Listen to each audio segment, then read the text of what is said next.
गीता का 21वां उपदेश ये है कि आलसी इंसान कभी कुछ हासिल नहीं कर सकता। अधिकतर लोग सिर्फ योजनाएं ही बनाते रहते हैं कि मुझे बड़ा घर चाहिए, मुझे बड़ी गाड़ी चाहिए, मैं दुनिया घूमना चाहता हूँ, मुझे ये चाहिए, वो चाहिए। ये हर कोई सोच लेता है, लेकिन उस पे मेहनत करना, अपना कर्म करना वो नहीं करते। क्योंकि चाहना तो बहुत आसान है, लेकिन उसके लिए कर्म करते रहना वो बहुत मुश्किल है। हर कोई चाहता है कि मेरा शरीर फिट हो, लेकिन उसके लिए एक्सरसाइज करना वो आपको ही करना होगा। जो इंसान आलसी बन के बैठा रहता है तो उसे ना ही अच्छा शरीर मिलता है और ना ही अच्छा जीवन मिलता है। तो अगर जिंदगी में कुछ पाना चाहते हो तो आलस्य को अपनी जिंदगी से दूर कर देना।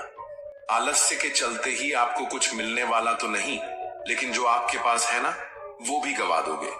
गीता का 22वां उपदेश है कि कोई भी ऐसी गंदी आदत खुद को मत लगने देना जो आपकी जिंदगी को बर्बाद कर दे। कहीं ना कहीं महाभारत का ये युद्ध एक जुआ की आदत की वजह से ही शुरू हुआ था।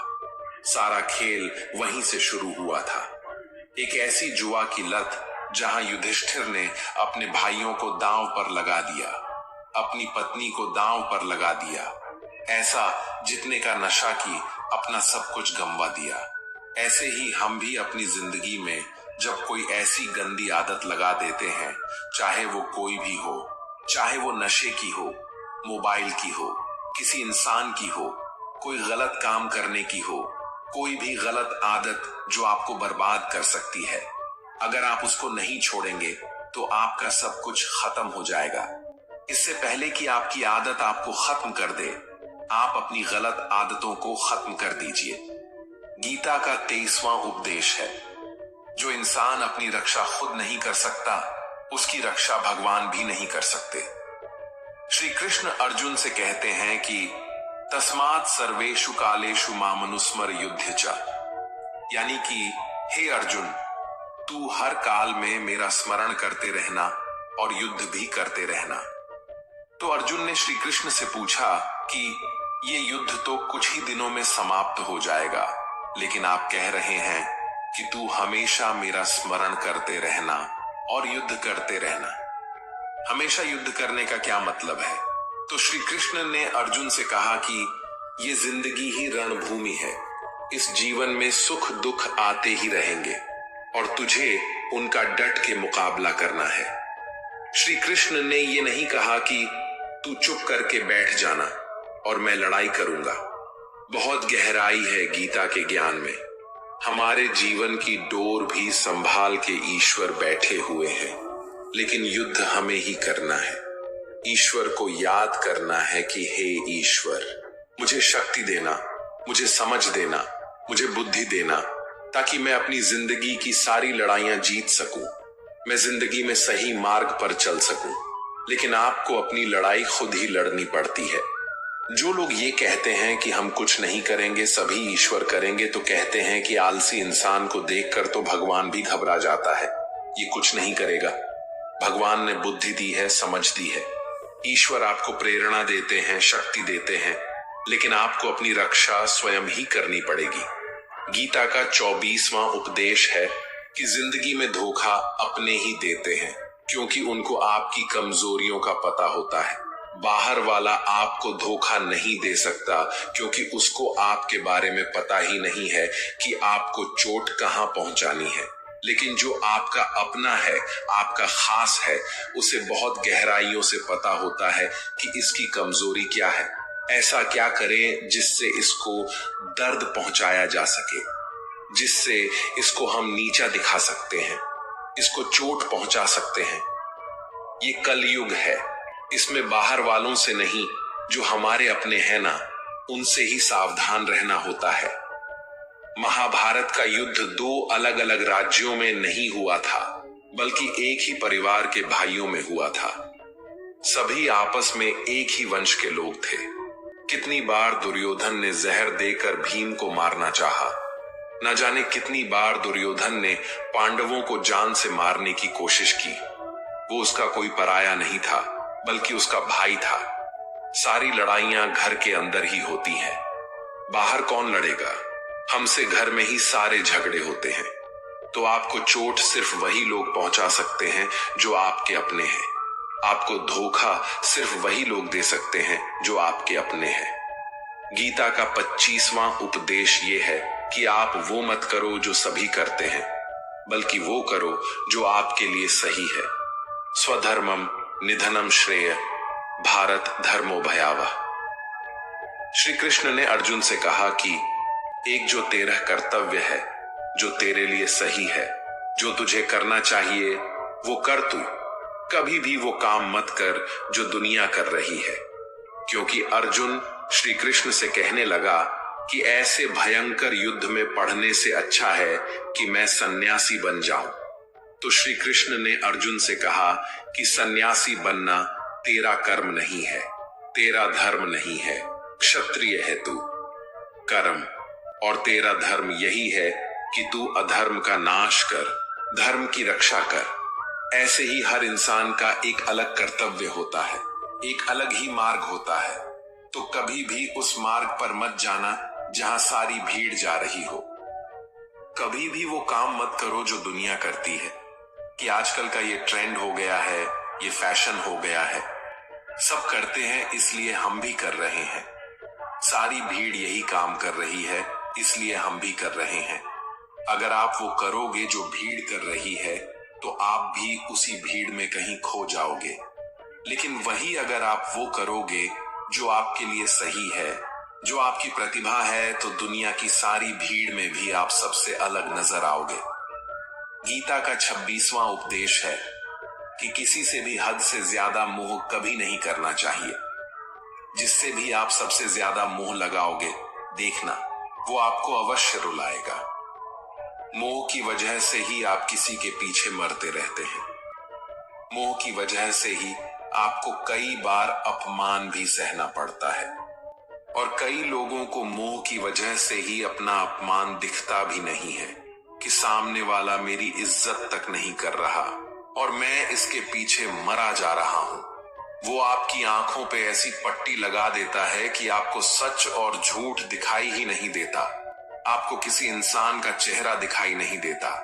आप जो देखते हैं, जो सुनते हैं, उसी पर यकीन करने लगते हैं। फिर चाहे आपको कितना ही दर्द मिल रहा हो, अगर आप किसी इंसान को ठीक से समझना चाहते हैं, उसकी सच्चाइयों को जानना चाहते हैं, तो उसके लिए बहुत जरूरी है कि आप उसके मोह से जल्द बाहर आ जाएं। आपका मोह आपको दुख देता है। जिस दिन मोह खत्म, उस दिन आपको किसी भी रिश्ते से कोई दुख नहीं मिल सकता, क्योंकि आपको फिर कोई फर्क ही नहीं पड़ेगा। गीता का 27वां उपदेश है कि जो आपके साथ अधर्म करे, पाप करे, गलत करे, उसे दंड जरूर देना चाहिए। अगर आप उसे सहते हैं तो वो आपके साथ और गलत करता रहेगा। अगर आप उसे सहते हैं तो उसके पाप में आप भी भागीदार हो जाएंगे। अर्जुन श्री कृष्ण से कहने लगे कि जिनसे मैं युद्ध करने जा रहा हूं, ये सब मेरे भाई हैं, मेरे गुरुजन हैं। मैं इनके सामने कैसे हथियार उठाऊं, इनको कैसे मारूं? तो भगवान श्री कृष्ण ने अर्जुन से कहा कि जिन्हें तुम अपना मानते हो वो सभी अधर्मी हैं, वो पाप के पक्ष में खड़े हैं, और अगर तुम इनका वध नहीं करोगे, युद्ध नहीं करोगे, तो समाज में और भी पाप बढ़ जाएंगे।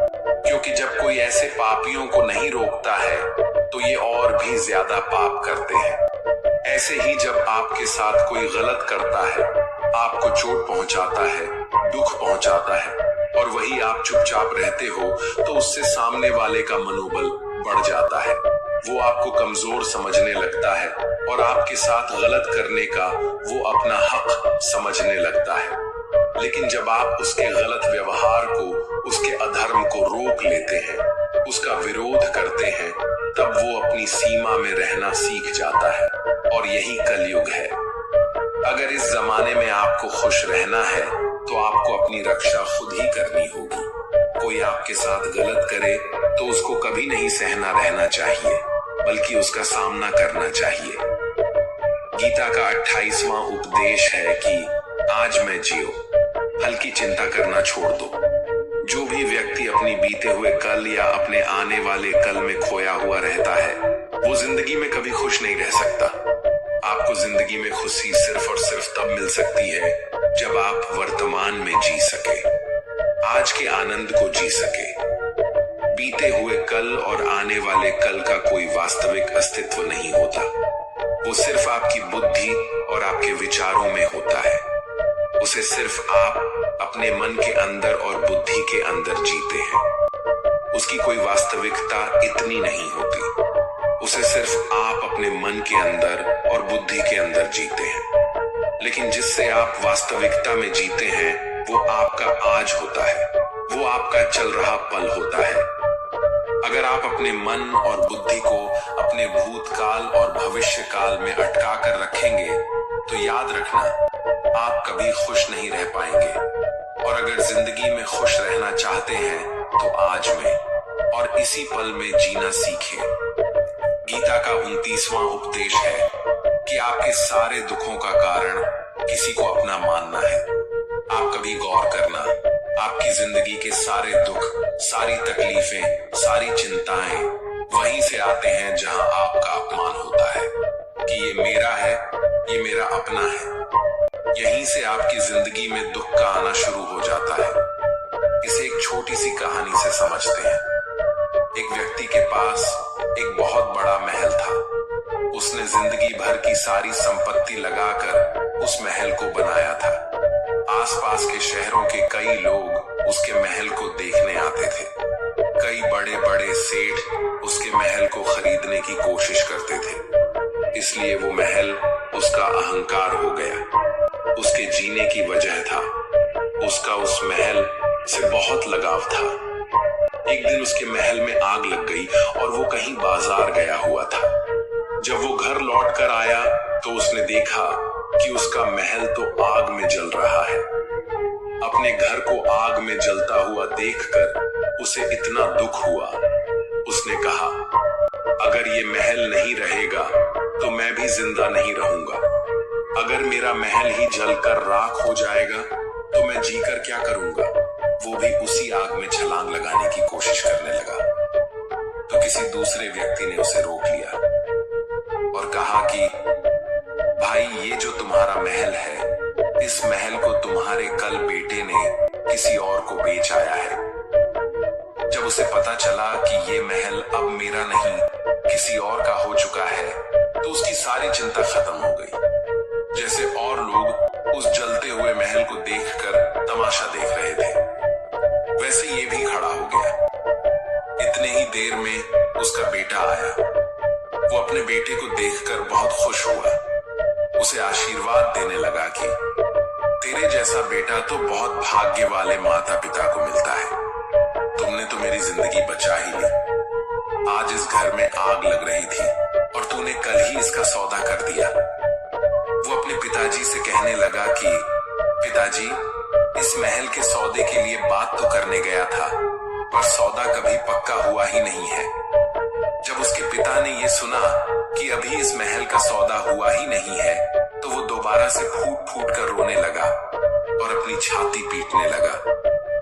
महल वही है, इंसान वही है, लेकिन जब महल मेरा है तब वो दुख भी देता है, खुशी भी देता है। लेकिन जब वो मेरा नहीं है, उससे मेरा कोई रिश्ता नहीं है, तो सारे दुख खत्म हो जाते हैं। ऐसे ही जिंदगी में जब किसी जगह किसी इंसान को, किसी रिश्ते को, किसी काम को हम अपना मान लेते हैं, मेरा मान लेते हैं, वो वहीं से सारे दुखों की शुरुआत होती है, वहीं से हर तकलीफ की शुरुआत होती है। तो श्रीमद् भगवद गीता का ये 29वां उपदेश यही कहता है कि आप जैसे ही किसी को अपनी जिंदगी जीने की वजह मान लेते हो, इसके बिना तो मैं जी ही नहीं सकता, तो फिर वो चीज, वो इंसान, वो काम आपको बहुत दुख देता है। दोस्तों, इससे पहले कि हम अपने उपदेश पर जाएं, चलिए आगे बढ़ते हैं। गीता का 30वां उपदेश है अश्वमेव भुक्तव्यम कृतम कर्म शुभाशुभम। इसका मतलब है कि आपने कोई भी कर्म किया हो उसका फल आपको जरूर भोगना पड़ेगा। अगर आपने अच्छे कर्म किए हैं तो वो जाने अनजाने में किसी मुश्किल वक्त पे आपको वो अच्छे कर्म उस मुश्किल वक्त से बचा ही लेंगे। अगर आपने गलत कर्म किए हैं, पाप किया है, तो उसकी सजा भी आपको जरूर मिलेगी। तो इंसान कितना ही छुपकर कर्म करे, चाहे वो कितना ही चालाकी से कर्म करे, लेकिन कहते हैं ना, उस परमात्मा के, ईश्वर के चारों तरफ कैमरे लगे हुए हैं।